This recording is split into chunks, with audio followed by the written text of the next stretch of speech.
पैसा नै धर्म, पैसा नै कर्म, पैसाको लागि मार्न अनि मर्न तयार। मलाई कसैको हत्या गर्नु छ, कसैसँग लुटपाट गर्नु छ भने म त्यो पनि गर्न तयार छु। समाजमा हत्याराहरूको गिरोह सक्रिय छ।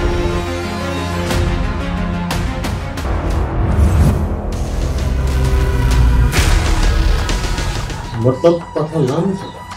तिमीहरू मध्ये कसले पहिला देखेको रे? त्यसले सर। तपाईँ हाम्रो ज्यानको सुरक्षा कसले गर्ने? यो प्रश्न कानुन बनाउनेहरूको लागि। भन, समीरलाई किन मारिस? हामीलाई जवाफ चाहिन्छ। त्यसपछि के भयो?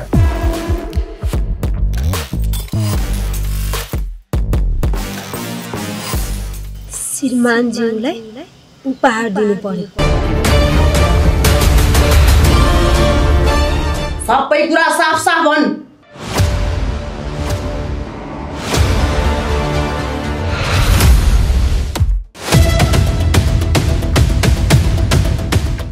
अफिसर आचार्य ब्युरो जानुभएको छ। तपाईको घर छेउ छिमेकीमा घरभित्र मान्छेको हत्या भएको छ।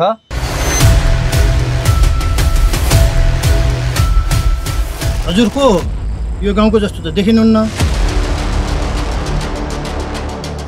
केही न केही त भेटिन्छ अस्मी, अझै सर्च गरौँ। नेपाल प्रहरीले स्वतन्त्र भएर काम गर्न पायो भने विश्वको नम्बर 1 बनेर देखाउनेछ।